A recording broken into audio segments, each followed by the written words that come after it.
What's up guys, Dave here. As some of you may know, I recently went to EGX Rezzed in Birmingham. Now I thought I'd do a quick video and let you know what I saw, what I played, how it was, and yeah, just fill you in from what I saw basically. So I'll start off with some of the games I saw, starting, well, might as well just go alphabetical, try and keep myself sane, keep it structured. So 10 Second Ninja was at EGX Rezzed, being, well, it's quite a popular indie game. There was actually a hardcore mode competition that I didn't actually enter because I thought, why, I'm terrible. I'm terrible at the game. So why would I enter and just embarrass myself? But it's nice to see that this fantastic little game was getting some exposure, and there was always plenty of people playing it, and there was always swearing coming from the booth as well. But it was cool to see folks gathered around it. Alien Isolation. Now this was probably one of the biggest games at EGX Rezzed. It's pretty much one of the first times that the public have got their greasy mitts on it, and let me tell you, it is something. I went into the demo. I got to play. I think I played the Xbox version. No, I didn't. I played the PC version, but with a controller. Sorry, but I was playing it, and I left that controller very clammy. It is incredible to see that even in like a confined area with like dozens of people, just in this dark little area where the Alien Isolation booth was, it was incredible to see how much atmosphere and how much tension they could build up even in the public area. I mean, I can only imagine how terrifying this game is going to be when like you're sitting alone in the dark. It is genuinely extremely scary, very well done. It looks fantastic, and the atmosphere is just, it's unreal. It's as scary as I think scary can be, and it is going to go on that list of games that I think are fantastic technologically and gameplay wise. I think it's a great game and people are going to love it, but I'm also never going to play it or buy it because I'm a little man-child who gets real fucking scared of that kind of shit. Broforce. Now Broforce is a fantastic little indie game. I have been playing a lot of it because I'm going to be doing a Let's Look At video of it soon. But I did get to play it at EGX. It was at in one of the booths, and my friend Metro was there to play it with me. Basically, Broforce, if you haven't played it, it's a throwback to the kind of old 2D shooters, and in the same area as these games were coming out, or well, maybe half a decade or so either way. Obviously, there's a lot of action movies coming out, so all the bros, quote unquote bros, that were there to fight for freedom and you play as through the little shoot 'em up, they are all old action movie heroes. Like you've got Commando called Bromando, Rambro, Braid, which is Blade, but they're trying to make it Bro. Who else is there? Bronan the Brobarian. There's tons of games. It's super well done. It's super exciting. Like I said, I'm going to be doing a full video review of that soon, so I'll give you more details then. But for now, yeah, look out for Broforce. Pretty damn sweet, and if you've got any ounce of love for old school shooters and movies, you're going to love it. Concursion. Now this was a game I admittedly hadn't heard about until EGX Rezzed. I was just approaching the booth and the lovely chaps behind Concursion started talking to me.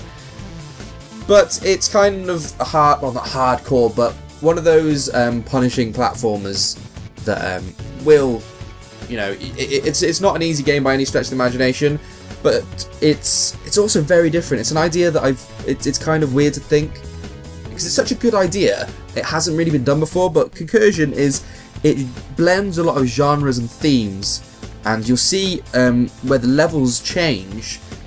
The kind of the background changes, they blur together, and when you enter each blur or concursion, the genre changes and the whole gameplay changes. Like you could be platforming as just a normal dude one time, jumping on the top of enemies, and then you go through a concursion and you're a ninja jumping onto walls, doing double jumps, slashing with swords, and then you go through another concursion and suddenly you're in a side-scrolling spaceship shooter, and then you go through another conversion and it's a top-down maze game. It's incredible to see that they're managing to blend all these genres, but at the same time they're keeping like a consistent control style. Everything feels familiar and it blends really quite seamlessly. So it's definitely a real interesting idea. It's in its early stages now, and I'm looking forward to seeing what they do with it. But yeah, keep an eye on that one. Dead Pixels 2 is another game that I hung around with. The dev was there, and he was a very friendly chap. He was walking me through some of the games since I hadn't played the first Dead Pixel. But again, it's another like, well, it's kind of 2.5D in the same way that you'd move your character up and down in like, oh, what's it, like Streets of Rage. It's set on like a 2.5D plane, but you can move forward and backward, and basically you're just trying to survive the zombie apocalypse. It's very old school in the fact that it's like it says straight to video, so there's like, it was just being displayed in VHS cases. It's got that old school theming of it. But it's kind of like I said, it's an arcade shooter. You can use your keyboard, your pad. There's like a new leveling up system in it, so you can upgrade your shooting, your melee skill, your health. And one of the things I did really like about it is that zombies would be attracted. Like I said, I'm not sure if this is in the first Dead Pixel because I didn't get a chance to play it. But zombies would be attracted to noise. You can like shoot cars and they'll like start bleeping like they would in Left 4 Dead and attract zombies. The more zombies you attract, the more you kill, the higher your threat rating goes. So you kind of have to balance killing them and avoiding them almost. Because I mean, I threw one grenade when I played it, and that killed like a bunch of zombies. And then it raised the threat level, and because the threat level was higher, I had to kill more so I wouldn't get chomped on, which raised the threat level and got chomped on and died. But I know Dead Pixels 1 was very popular, so yeah, Dead Pixels 2 seems like it's coming a long way, and yeah, you should be excited about that. Flockers. Now this is their Team 17's new IP, and it basically, well, it's flockers. What comes in flocks? Sheep. Comes in sheep. So when you glance at it, when you just look at it in its forefront, it's kind of like old school Lemmings but with sheep. And when I was talking to the Team 17 PR guys, I didn't make the connection when I saw it myself, before I like actually started talking to these people. But you know, the super sheep and the sheep in Worms, like I'd never really thought about where they came from. But apparently in Flockers, you play as, well, you are saving the sheep from the Worms weapon factory, and you know these sheep are the ones that can be turned into super sheep, have explosives shoved up their chuff so they blow up in Worms. But like I said, it's like old school Lemming style puzzle platformer game. You give your sheep different abilities like jumping, flying. You can make them stack so other sheep can jump on top of them and get to other areas. So it's very much like old school Lemmings. It's not as inaccessible as Lemmings used to be. I mean, Lemmings started out fine, but then it kind of threw you in the deep end, I found. But yeah, that's kind of where it gets its core gameplay from.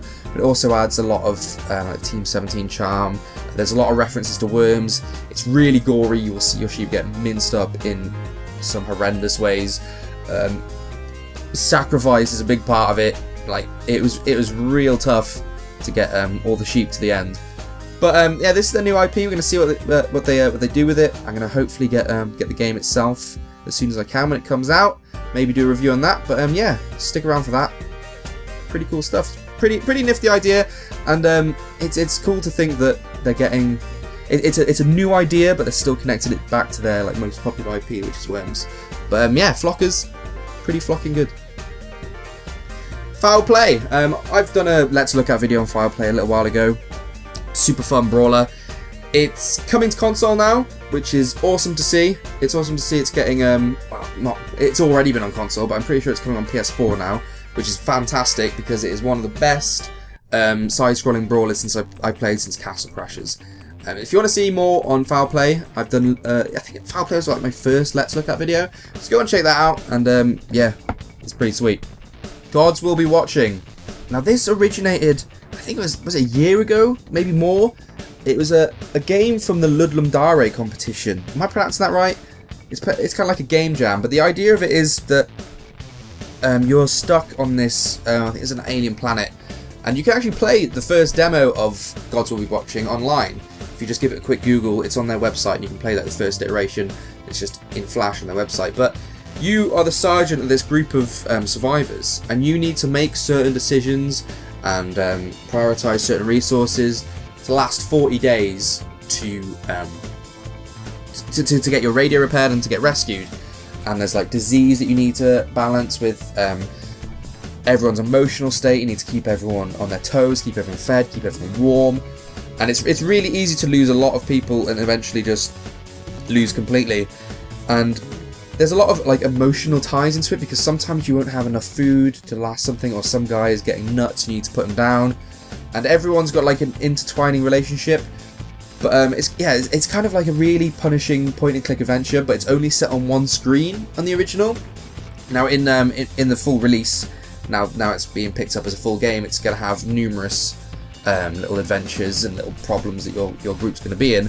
So it's going to expand upon its original formula, and then break out with something new and like varied adventures. But if you want to check out the original Gods Will Be Watching, you can look that up on Google or whatever.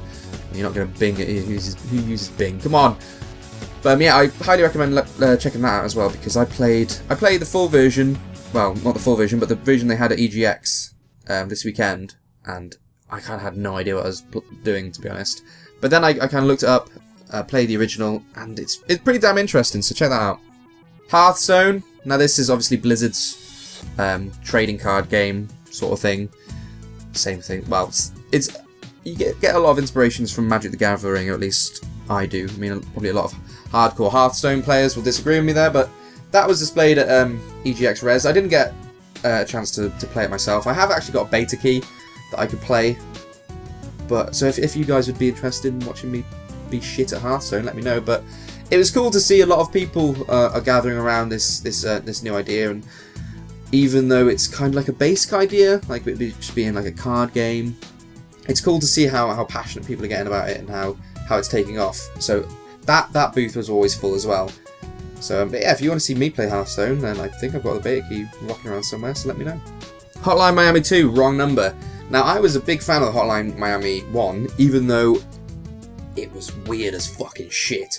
Anyone who's played the first Hotline Miami game, I mean, if you can tell me, like, coherently what the storyline was, then do let me know, because I got like a basic idea, but it still made my brain hurt a lot. But Hotline Miami 2, it's very much the same, but bigger and badder. I mean, there's more weapons, there's more levels, there's more fucking assholes to murder. But it plays fantastically. Well, pretty much, they didn't really need to improve anything with Hotline Miami 1, since it played great. But apparently, Hotline Miami 2, you're playing as more mass vigilantes, but they're trying to... It's past Hotline Miami 1, they're trying to gather media attention, so they can't start getting the phone calls and start taking down these bad guys. But I played some of it. I was quite proud of myself, because I was waiting for a guy to finish on one of the stations, and he couldn't get past one level, and he ended up getting really mad and just leaving. And then I started the demo again and actually finished the demo, so I was like, boom! Who's the big, bad Hotline Miami 2 player now?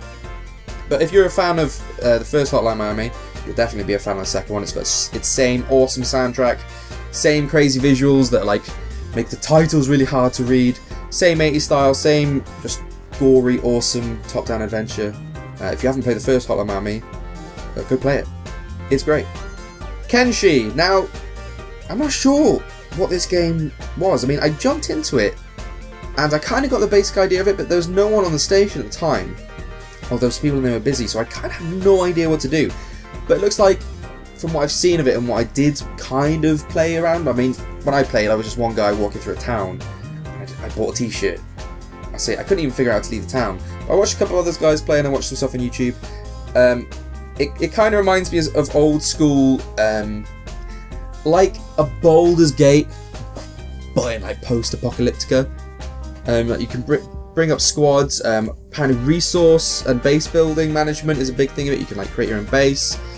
But I think for me to actually like get some more hands on this, I'm gonna have to look more into it, because I was very, very lost the first time I played of it. I mean, I started out a new game and I was playing and I was in this town, and then I went into the before this happened, it crashed, and I like kind of booted it back up before anyone noticed, so I wouldn't get into trouble. And then I loaded up some other old save, and then suddenly I was just in like this massive brawl. So I didn't really know what to make of it too much. But from what I've seen of people who actually know what they're doing playing it, it looks like a very cool idea. It might just be me, but it seemed quite hard to just jump into. It seems like quite an intensive game, but Kenshi, it's definitely a thing. Luftbrausers. Now, I've obviously done Let's Look at this fantastic game, and that was at EGX Rezzed as well. It was the same kind of feeling with 10 Second Ninja. A lot of people were gathered around it. It's kind of cool watching people play it more than play it myself, because obviously I've had tons of hands on now. But seeing what other combinations people were coming up with, and seeing how they were flying and how they were operating. People were like putting all the weird colour schemes on it, which was giving me migraines. But like I said, it's another cool, simple like, indie title that's been picked up. It's cool to see like it's getting like a big following. It's getting the attention that it deserves. But yeah, if you didn't catch my Let's Look At and you're checking this out, go check out my Let's Look At of Lift Trousers. Great game, great game. Mercenary Kings. Now I was playing this on the PS4, and I was teamed up with 3 strangers to do the 4-player split screen co-op. I think it's out on PC now. I'm going to try and get a code for it to do a Let's Look At, because the bit I played of it at EGX Rezzed, I was terrible, and like the 3 other people just like, because obviously I was playing it for a different reason. I wanted to check it out. I was like hanging back, looking through menus and seeing what my character could do, exploring the hub world, while they were just going off shooting stuff. But it's kind of like a Contra style game with aspects of crafting and looting and all that great stuff, like leveling up. And you can play it single player or co-op, and you start off this hub world, you start doing missions, rescuing hostages. You find all these great resources around, like bits of leather, bits of brass, and you can use those to create equipment and weapons. And it's kind of got the RPG sense of it, where when you attack, you can see how much damage your weapons are really doing. It's real awesome. It's definitely something I really want to play. So I'm going to try and get the game and do it like a Let's Look Out of it. But yeah, you should check out Mercenary Kings. It played really well on the PS4. It seems like it may be a lot more exciting with multiple people, but I'll see that when I get some hands on myself. But I mean, the 20 minutes I played of it convinced me to try and get the game myself. So you know, you should check it out as well, especially if you've got a PS4. I mean, I've not really seen that many games which have made me think, fuck yeah, PS4. But this thing, especially with a couple of people around, it's a whole ton of fun. Octodad Deadliest Catch. I didn't play this game. I haven't played it before. I just wanted to bring it up because I found it hilarious with how many people were sitting around playing it and going, fuck, fucking pick it up. God damn it. Octodad. Fuck. Shit. It was amazing. The amount of swearing going on. It was great. Like, if you could get like a heat map of EGX Rezzed and like top down it and see, like, if you could circle the area of most frustration, that, like, there, it would be a lot of it there. But yeah, I haven't played it yet. It's Octodad. It's a great game. I haven't played it. It was just fun watching it. It was more fun watching people play it than anything else, to be honest. But it was there, and I seen it. As an architect, I walked past the booth and just thought to myself, when's that game coming out? It's been, you know, alpha for ages, hasn't it? When's that game coming out? I've not played it yet. I mean, I thought it was real expensive for alpha, and it didn't really seem like it'd be my kind of thing. It looks really cool, and I get the premise, and I get the idea, and I can appreciate that other people enjoy it. But yeah, I just thought, when is it coming out? When is it coming out? Prison Architect, when are you ready? When you gonna be done? Come on! Prison Architect, please. The Escapists. I talked to the developer of The Escapists, and I asked him, so, you know, because I hadn't really heard of the game before, I said, so what is The Escapists? And he kind of looked over my shoulder, and behind me was the Prison Architect booth, and he just said, well, basically, the opposite of that. And I was like, so what? So instead of building a prison, you're what? And he was like, well, basically, you're a prisoner, and your job is to escape the prison. I was like, okay, so how do we go about this? And basically, he was telling me about how you've got to kind of balance your responsibilities within the prison, i.e. doing what the guards say, going to the exercise yard, going to the cafeteria to eat, with gathering resources and trying to escape the prison. You can escape the prison in a number of ways, like dig through your cell with like an old spoon and try and mine your way out. You could become a muscle-bound behemoth and try and beat up all the guards, get the keys and get out that way. He was telling me that you can smuggle yourself out of laundry. So there's a huge number of ways to escape the prison. Apparently there's a huge number of prisons as well, so you get the variety with the different like prison layouts. There's like different items that you can that can help you. You can trade with other prisoners. Apparently there's going to be a a gang. Sorry, my brain farted then. A gang system in, so that you kind of have to balance your relationship with those gangs and do them favors, I guess. A food fight system, which is something I mentioned because when we were checking out the demo, he was in the cafeteria, and obviously something that you kind of see in prison films a lot is a food fight. He went on to say that a lot of prison games can be quite dreary, prison games, prison movies. So he's staying away from like just murdering like cellmates and stuff, and he's added a lot of charm to the game. It did make me belly laugh a couple of times, the things that the prisoners come out with and all the dialogue in it and some of the items you find. So yeah, it's a game that's been picked up to publish by Team 17, and you know, it's definitely something to check out. It seems like a real good idea, and hopefully people aren't going to just look at it and be like, oh, Prison Architect, blah blah blah, and compare it too harshly to that, because whilst they're both set in a prison, they couldn't be more different games really, because well, one you're building a prison, the other you're a prisoner, so it's kind of got a huge contrast in gameplay style while still having like, the same setting. But from what I saw of it, it's a great game. It's still in development, so obviously he's gonna do a lot more to it. There's not a final release date yet, other than they said they're gonna hope for this year, which is refreshing. So it's not gonna be rushed, and hopefully there'll be a lot of features in it. And it's kind of the thing that I'd like to see have a big community behind it, because it'd be cool to see like Steam Workshop filled with custom prisons that you can download and play and try and escape yourself. That, I think, would be a huge selling point to the game. So hopefully he's got the same ideas that I have, while being the big clever game designer. I'm just some idiot on YouTube. So hopefully he's got the same thing and he'll be implementing that. But that would be ace for me. But that's The Escapists, so check that out as well. Tiny Keep. Tiny Keep's an up-and-coming RPG game, and it's got a strong focus on monster AI. All the dungeons that you're going to be in are procedurally generated, and you've got to fight your way through these dungeons and escape. Now, before EGX happened, I had an email coming through from the lead developer, and he sent this out to loads of press people, and he said, if you can, actually let me pull this email up. Let me pull this email up real fast and actually tell you what it said. Okay, not sure if anyone wants to publicise this, but I will personally buy drinks for the entire weekend, brackets, alcoholic or otherwise, brackets, to the first person who manages to complete our Tiny Keep demo without trying. Unlimited retries. Now, that's a pretty confident statement, right? Well, he was right, I couldn't complete it.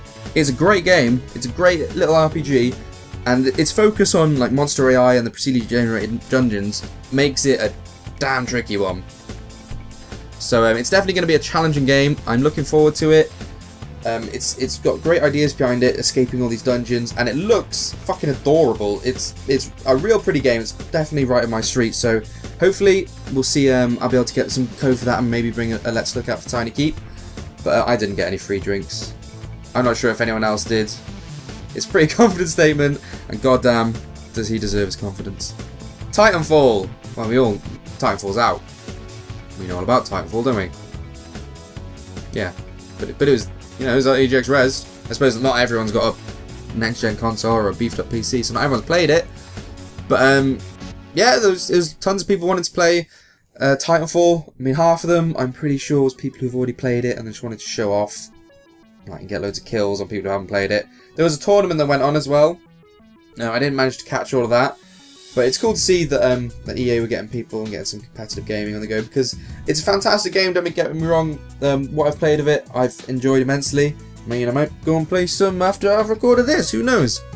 And that was at AGX, and it had plenty of people behind it. It deserves to be. I mean, some people are waiting for it to come to like Xbox 360 and stuff. But, yeah, it was great. Well, it is great. I didn't play it myself, obviously, because I've got it at home. But it's another thing that was cool to see people trying out, except for the people who are just like, yeah, I'm already Prestige 5, and I'm going to queue up for 20 minutes to play it again on my weekend away. Why would you do that? Why? War for the Overworld. Now, if you've seen War of the Overworld, or you're seeing it now in this video, and you are familiar with a game called Dungeon Keeper, you're going to think, that's Dungeon Keeper. It's pretty much the same as Dungeon Keeper. Well, you wouldn't be wrong. Well, you would be wrong. This is War of the Overworld. But I can see why you're drawing that comparison. When I was talking to one of the developers at EGX Rezzed, he was saying that obviously War of the Overworld's hugely inspired by Dungeon Keeper, so much so that I believe he said, quote unquote, well, don't quote unquote, don't quote me on this, but I think he said they basically want to make Dungeon Keeper 3, but they don't own the Dungeon Keeper rights, so they're making War of the Overworld. So it's kind of a spiritual successor to Dungeon Keeper, I'd say.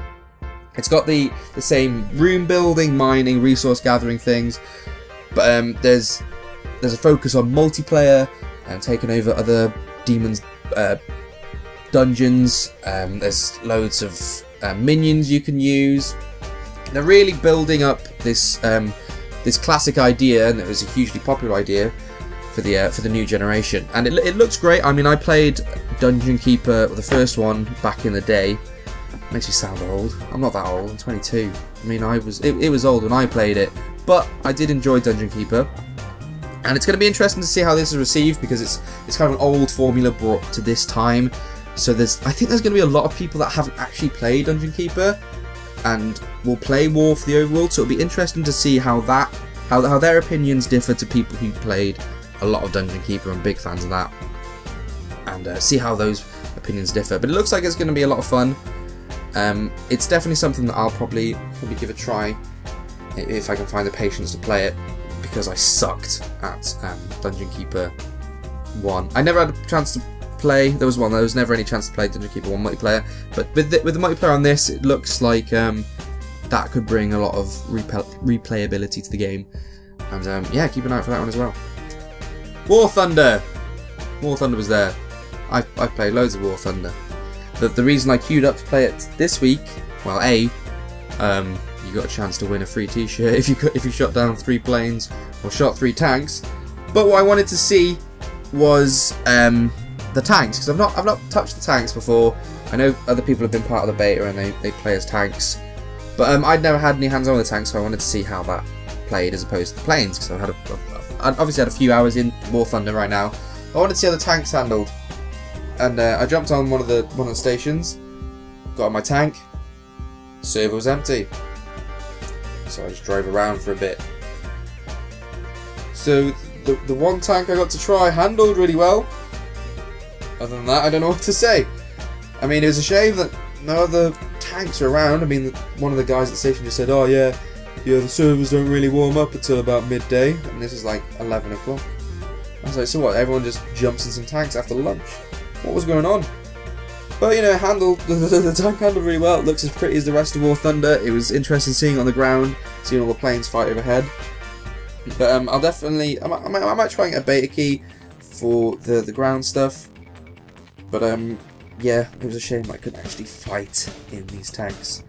And the other half of the queue to play War Thunder, like there was constantly stations open for tanks, but loads of people just wanted to play planes. And I was queuing up next to one of the guys, and this guy said, "Oh, have you played War Thunder before?" I said, "Yeah, I've got a bit of experience. I've only ever been in like tier 1 fights. But I want to play with the tanks." And I was like, "Have you played War Thunder before?" And he's like, "Yeah, I've unlocked all the planes, like tier 5, like rocket planes and stuff." I was like, "So why are you queuing up to play it?" I didn't understand. Like, why? Go over and play it. What are you doing? Do you need a t-shirt that bad? What are you playing at? When I was at EGX Rezzed, I got the opportunity to finally get my hands on the Oculus Rift. I've been wanting to play with the damn thing for a while, so I saw it and I thought I'd queue up and play it. The game that I played, well, using the Oculus Rift with was the game Dream. And whilst it was a really cool game and some amazing equipment, I couldn't help but feel really weird after using the Oculus Rift. I felt like almost travel sick. I don't know if anyone else has used the Oculus Rift, and please let me know if you have had some hands-on with it. But I don't know if it was just the fact that everything was moving past my eyes, or it just takes some getting used to, but I didn't feel good after using the Oculus Rift. I was sweaty and nauseous. It was like someone had taken my brain and just shook it. But I mean, I'd hope that I could use the Oculus Rift a lot more, so hopefully it's just something my stupid Neanderthal brain could get used to. But it was an incredible experience with Dream. Like, everything, as soon as I got close to it, it actually felt close. Like, it actually felt like I could reach out and touch it. Like, I know people see 3D movies and say that, but it really did feel like I could grab what was in front of me. Like climbing up the stairs and then jumping down from as high a point I can was genuinely quite scary. Just seeing the ground come straight towards your eyes. It was an insane experience. I'm definitely glad I tried it out, but man, it took some shaking off to get my composure back. So that's pretty much it for the games that I had some hands-on with. I touched a few other titles, but there wasn't really anything that gave me anything to talk about. It was just like, oh yeah, that's cool. I've got like a couple of things that I've written down to try and get codes to bring Let's Look Ats on. But for now, I'm going to move on to the one dev session I went to. There was a load of dev sessions I went on. There was the DayZ one and the Rocket Talk. I didn't go to the DayZ one because the queue for that, like people were queuing up like 2 hours before. I mean, I like DayZ, I don't play it really much anymore. But I was like, I ain't watching that, I'll stream it later. It'll be on YouTube in a bit. So I didn't bother. But I did attend the Relic dev session. And throughout that entire queue, I was hoping and praying that they were going to talk about a new Dawn of War game. I fucking love Warhammer games. Dawn of War, I loved. Space Marine, I loved. Fire Warrior, even back in the day on the PS2, I loved the Warhammer universe, and it lends itself so well to games, especially the 40k universe. So I was praying for a Warhammer 3, a Dawn of War 3, sorry. And unfortunately, I was left a little bit disappointed. They were talking a lot about Company of Heroes, and they're bringing out Company of Heroes 2 Western Front Armies. And it's interesting to see what they're doing with this, because there's a strong focus on multiplayer and bringing a balance to the game. But what they're doing is they're allowing players to buy armies separately. Like I've got codes lying around. I got like 6 codes for the Oberkommando West army. So when the game releases, I mean, I've got about 6 of these, so I'll give some codes away. But yeah, you can pick and choose what armies you want to use. So I'm assuming this goes further than just German allies, Japanese, Russian, that sort of thing. If I'd have to guess, because it's called like Oberkommando, I'm gonna guess that each army has like, one will be like mechanized, one will be military focused, one will be support focused, stuff like that. So there'll be numerous armies for numerous playstyles. It's quite interesting, that idea of it. How well it's going to work, I don't know. But I have enjoyed Company Heroes games, but I feel like a bit of an asshole because I was just left with all I could think of was, oh, I wanted Warhammer stuff. Like some kind of self-entitled gamer scumbag. But hey, we'll see what that's like when it comes out. Like I said, that was the only dev session I really attended. There was other talks about horror games and everything like that. I saw the Twitch stage. That was pretty cool. There was a lot of people coming and streaming random games all weekend. So it was cool to see the guys interacting on this massive purple and white stage. People streaming video games on live. I met a ton of cool people there. There's people that I like played with in the past, did videos with on the channel. I got to finally meet them. I got to meet the Batnaz. I got to meet the Ost Experience, or Rambo Silk as he was previously known, whatever he goes by these days. Sergeant Red Phoenix, Lost My Rag, Mark III Gaming, Primordial Porridge. I met loads of cool guys, and that's kind of really what made the weekend for me. The whole atmosphere was great. It made me ill. I know a lot of people who are ill after EGX Rezzed because basically it's just an atmosphere of sweat and flatulence. You're just stuck in this expo centre, so everyone's got like sore throats and bunged up faces. But I'd do it again, definitely. Hopefully I'll be able to get to EGX London this year, coming September. Yeah. So hopefully I'll be able to attend that. If more of you guys, more of my lovely viewers are going to be attending that, that'd be cool to meet you. I met a couple of my subscribers when I went this weekend. It's always really cool to meet them. Apparently I'm taller in person. I didn't know everyone thought I was short. I'm 6 foot for fuck's sakes. Who thinks I'm short? Apparently I look like my cartoon as well, which is obvious. That's why I drew the fucker. Well, I didn't draw the fucker. This is why I paid some other fucker to draw the fucker. Jesus! It's making me angry now. But anyway, EGX Rezzed, fantastic weekend. Definitely do it again. I'll hopefully see some of you guys in London. Any other games that I'm going to talk about some more, they're going to get their own video. But that was my EGX experience. awesome games, awesome people, awesome time, spent too much on alcohol, came home back to Wales with a massive hangover, made this video, and I will hopefully see you in the next one, and hopefully even better, see you at the next EGX event. Until then, I've been Irregular Dave. If you've enjoyed the video, I'd appreciate if you liked it. See all you lovely people next time.